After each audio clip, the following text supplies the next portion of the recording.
Sacramento Kings. All right. This is once again Kings with Sacramento Kings game after party. And the Sacramento Kings won tonight. It was a fantastic game. They played the Mavericks in a nail biter. This game went into overtime. This game was fantastic, folks. I mean, those who got a chance to watch it, got a chance to see an epic performance from both teams. The new look Mavericks was without the acquisition big man tonight. He wasn't available, so Kyrie had to do the heavy lifting, so to speak. He got some help from some other players on the team, but it wasn't enough because Sacramento was able to put together some lineups that definitely gave them problems. Definitely did not allow them to do some things that would have helped them to a victory. But it was an exciting game. Once again, Kyrie did his part in trying to make sure that the Mavs had a chance, but to no avail. That bad man, DeMar DeRozan, took over the game and put on a show, a massive performance going down the stretch. And hey, it was one of those games where it was a battle. It was a battle. Let's listen to what DeMar DeRozan had to say.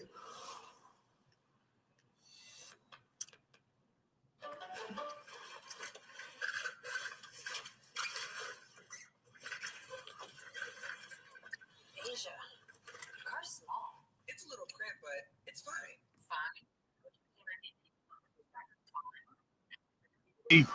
Not just the overtime period, but the fourth quarter with some of the looks you were getting. I was just trying to be aggressive. My whole mindset coming in the game was be aggressive. These games definitely important going into the break, and I didn't want another game to slip away from us. So especially in the fourth quarter, I want to come up and be aggressive. And I think that's so important. They're important going into the break for a lot of reasons, but when you guys have gone through the change that you have coming out of the deadline, still lacking the familiarity, maybe in the chemistry, because you haven't had practice time. I thought that a lot of guys stepped in tonight. You look at the double big lineup with Domas and Valanciunas. What did you think of that? I know it was coming at some point. It's crazy. We haven't practiced it at all. Like you said, we haven't got a chance to really go over the small things, the rhythm of the offense defensively, and throwing the two big guys out there definitely threw a wrench out there, kind of confused them, kind of helped us out rebounding the ball and gave us the stops that we needed. DeMar, tell us in particular about your ability to handle those double teams tonight. They were hitting you, they were blitzing you, and in particular that step through with the game-deciding bucket. Yeah, I was just being patient. I knew that was coming. My team told me to go win the game. I know I was going to get a look some way, somehow. I got the step through, got the floater. I'm glad it went in, especially when I almost tricked the game off by, turning the ball over on the inbound. I got to ask you on a personal level, when you go up against a guy like Kyrie that is so known for his ability to take over games, to play in the clutch, play in the fourth quarter, does that give you a little added incentive to kind of leave your mark on the game? For sure. When you're going against competitors like that, I battled him plenty of times in the playoffs. So going against a guy like that, one of the greats in our game, that's what you want to see every single night. DeMar, what does this do for this team, a win like this, in terms of being able to have the chemistry come to fruition? Does this accelerate the process a little bit? Yeah, we need it. We got to be trending in the right direction at the right time. This is the right time. We got 2 more games to the break. We could clean up a lot of things over the break, also get our legs back under us and get ready for the second half. DeMar, thanks a lot for joining us. DeMar Darnell DeRozan. Appreciate it. Giving it to you tonight, Sacramento. All right. That was DeMar DeRozan. Put on a phenomenal performance today. He had to be the player of the game tonight. He was definitely made sure that he put it all out on the line. And once again, it was 53 minutes of basketball, and the Kings prevailed 128 overtime over the Mavericks. It was, like I said, a fantastic game. Anthony Davis, of course, didn't play. Their big man acquisition wasn't there for the Mavs. I'm not sure what happened to him, but obviously he was hurt, so he wasn't able to. He didn't contribute tonight whatsoever. But we got some news though with the Sacramento Kings. I thought maybe you guys might be interested in seeing that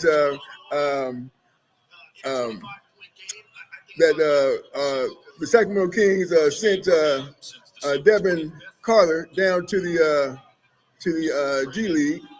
Obviously, probably to help him get more reps as far as being maybe the point guard. The Sacramento Kings, as it reads,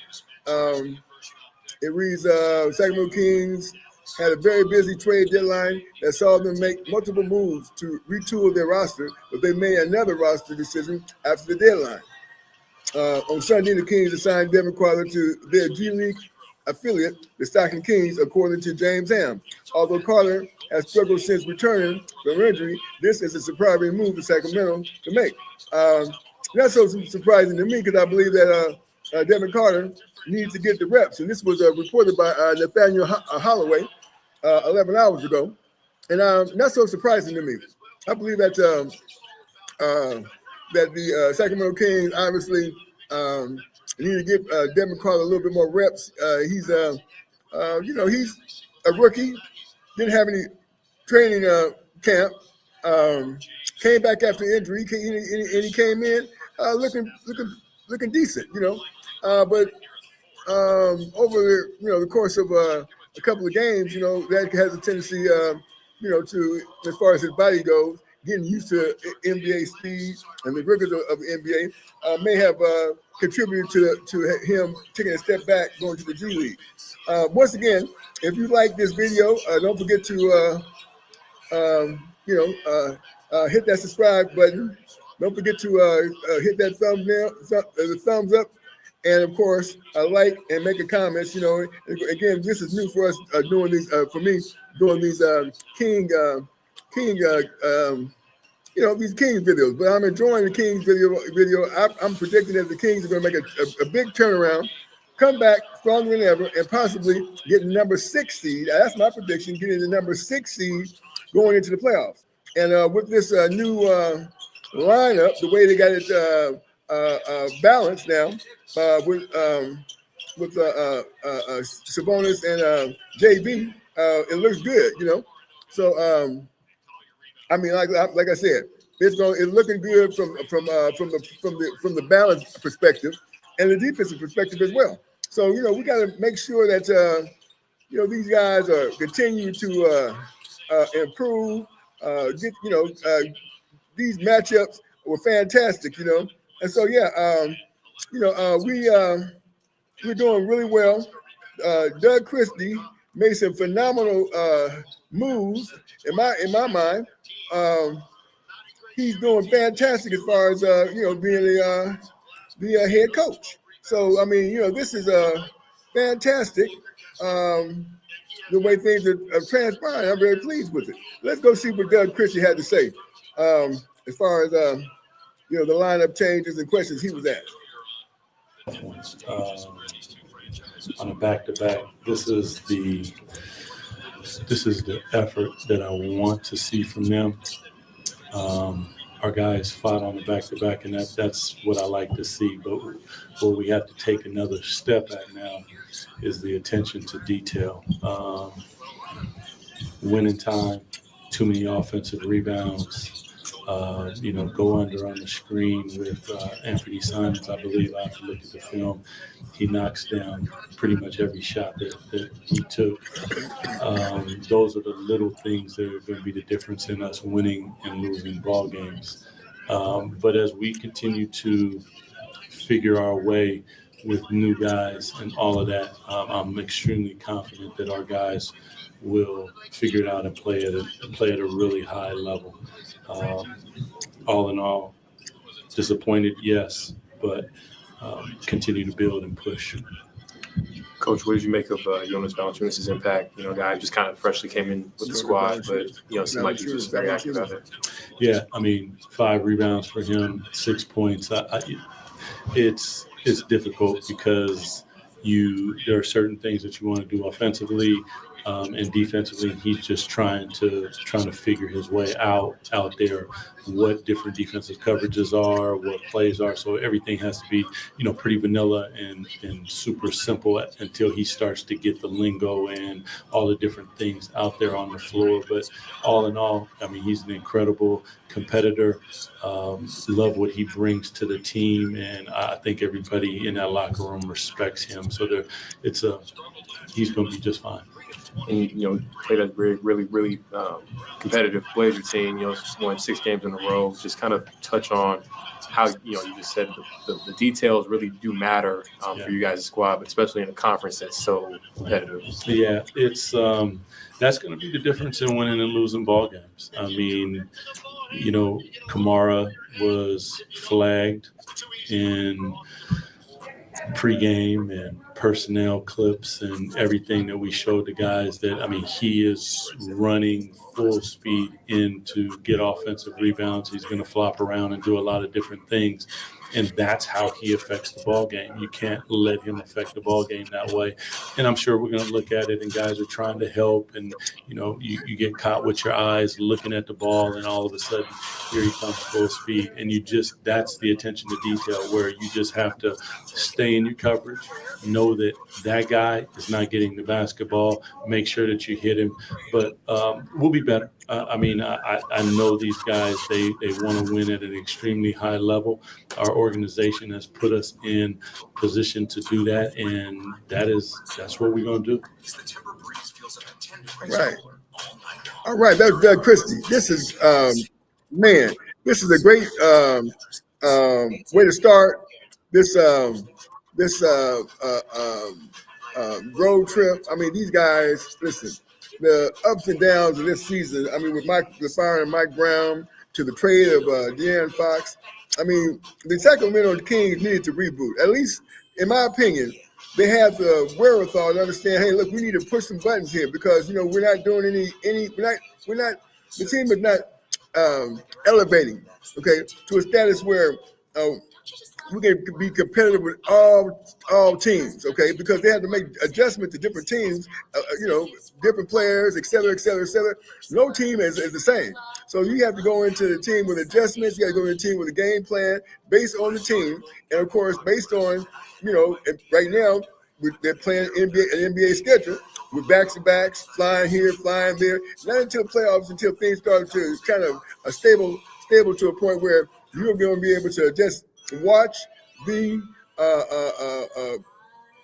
adjustments of the players, based on the adjustments of the other coach. So they got a team now that's kind of competitive, got the flexibility to be competitive with all different teams. And that's what we really want. That's what we really need in terms of being competitive and, moving forward. So I'm absolutely fantastic. I'm happy, and I think it's fantastic as to what's going on right now. And I'm telling you right now, we should be getting the number six. The Kings should get number 6 seed. All right, they should be. I mean, it's okay. So they're one game above 500. This is just the tip of the iceberg as far as being like, for example, this in my opinion, I think that the Sacramento Kings will be at least, at the end of the season, at least 10 games above 500. I mean, so they win. They lose, for example,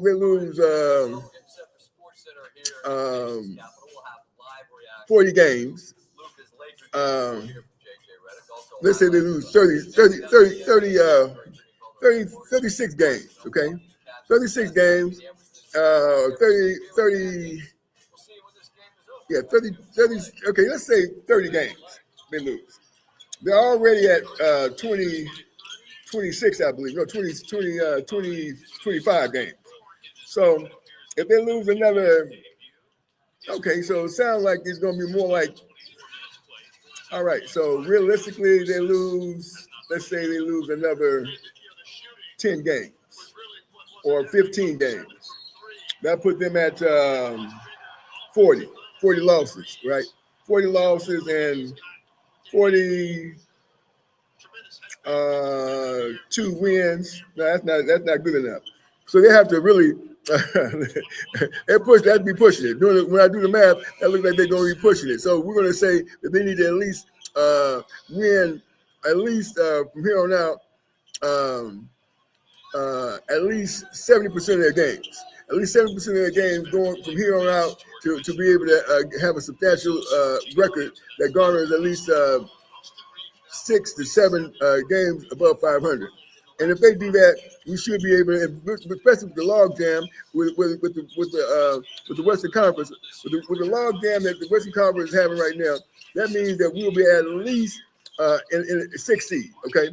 Maybe 6 seed at least, okay? Okay, at worst 7, but somewhere around the 6th seed with the way the standings go, as far as the NBA standings, because right now we just the Lakers are playing right now, and they're winning. Let me see, what's the score over here? The Lakers are playing. He's got 3 triples in the game. Yeah, he could do that. The Lakers are playing Utah, and they're winning. They're killing Utah. It's like 116-86 right now. They're killing. The Lakers are killing the Utah Jazz right now. So let's see. We're going to go to the standings and take a look and see what we got here. Western Conference standings right now. The Kings are at number 9. Okay, they had 27 and 26. The Dallas Mavericks above them, 28 and 26. So they played one more game than the Kings. Then number 7 is Minnesota Timberwolves. They're 30 and 24. So they would have to catch Minnesota. They have to get at least win 3 games. They have to win 3 more games, and then they let me see. They're 50. Minnesota Timberwolves have played 54 games, and the Kings have played 53 games. So Minnesota played one more game than the Sacramento Kings. So there's a log jam up there. And then the next at the 6th seed, the LA Clippers at 29 and 26. So, I mean, it's wide open right now. So we gotta hope that they keep this winning streak up. They win the next 2 games against the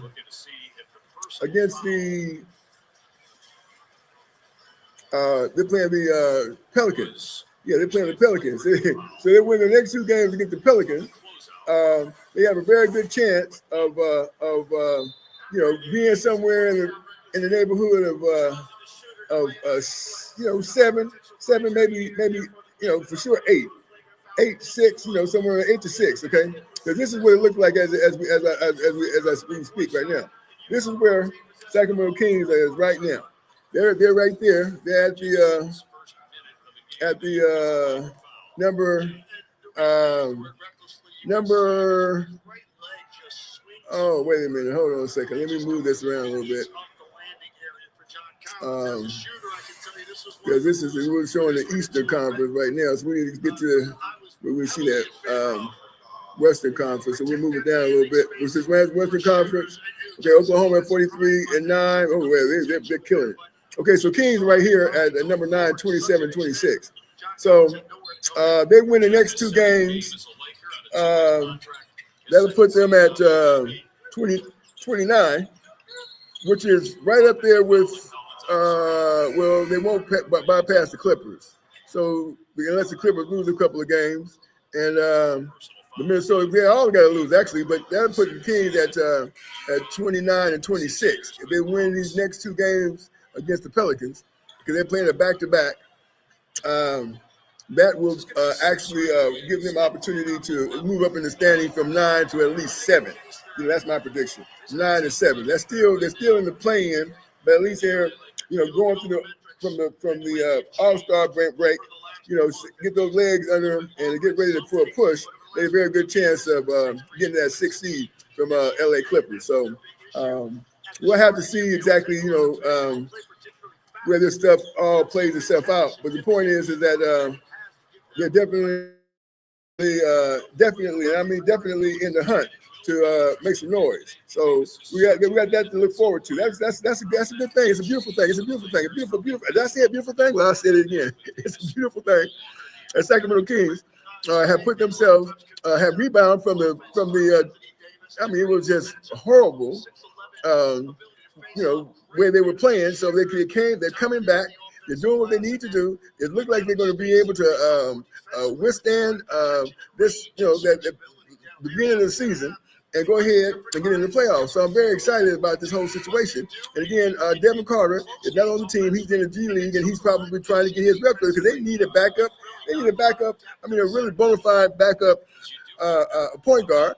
Keon Ellis is not necessarily the best point guard because what he does, as soon as he dribbles, he kicks the ball and then he goes into his position. So he's not really a point general, not like Malik Monk is. So right now, Malik Monk is only the real true point guard general that we have on the team.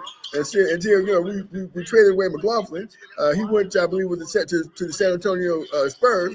So that gave us what we got. What we got is we got some very good, and Keon Ellis a very good, actually a shooting guard more than anything, a defensive 3-and-D guy. So and listen, we got to tip our hats off to the OG, DeMar DeRozan, because he really took us home. DeMar DeRozan was fantastic in the game. Got scored 40-some points. DeMar DeRozan still has a lot left in the tank. He showed that tonight, and we need every bit of it. So listen, no De'Aaron Fox, but we know that DeMar DeRozan gets his differently, but he's still a clutch player going down the stretch. So DeMar brought us home. It was a beautiful display of grit and determination by all the team. And I'm looking forward to the next game. And like I said before, I'm sure that we're going to have an opportunity to really show what we're all about. And we got a comment here. We got a comment from Sac King 005. He said they got to win roughly 66% of the remaining games. I think they got it. So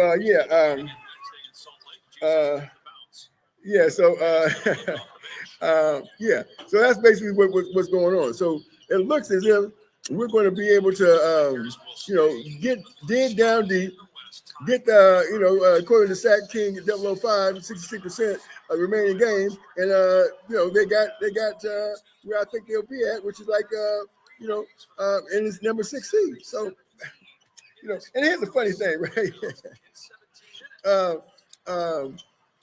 When we look at these games, man, and we take a look at the games of the team, I should say. When we look at the team in how it's currently constructed, Zach LaVine had not really came out. Zach LaVine had not really got his shooting stroke down yet. He just kind of he had just had his third child, and so his mother, his wife, mother of his baby, just had a baby, and so he's not really got his shooting stroke down. So we got to look forward to seeing Zach LaVine get his shooting stroke. Once Zach gets his shooting stroke down, that's going to be more impactful than to spread the floor open tremendously more than what it is right now. Right now we have good shooters. We have very good shooters, and so we got to see moving forward what we're going to do, and I think we're going to do very well, actually. I think we're going to do fine. I think we're going to do everything we need to do. The defense looks good. They're rotating really well. Doug Christie. When he came out with that big lineup, I'm like saying, whoa, that's something I would have thought of, but I didn't think they was going to go ahead and implement it this soon. So once they get that down, with that big lineup,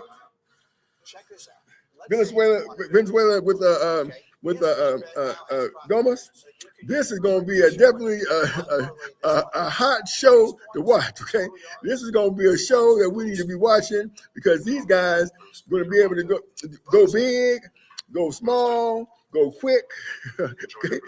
These guys really are putting on a great display of what the talent level is and how we're going to be able to navigate our way around to get this stuff done. So I'm very excited about it. I hope you all are too, because listen, we're going into we got more than half the season gone right behind us. We had 50 some odd games, right? So we got roughly 30 some odd games, a little less than that, a little less than 30 some odd games. But the point is that we're in the home stretch. And the home stretch says that, hey, look, you know what? We need to go ahead and put the pedal to the metal. And these guys are doing it. We got some great players out there, guys. We should be very, very happy, very excited moving forward. I am, okay? I am, all right? And and so we got the beam lit up right now. The beam is lit. We got Sacramento Kings talking about this Sacramento Kings, like I said, media talking about. Let's go to the Sacramento Kings media and see what they got to say.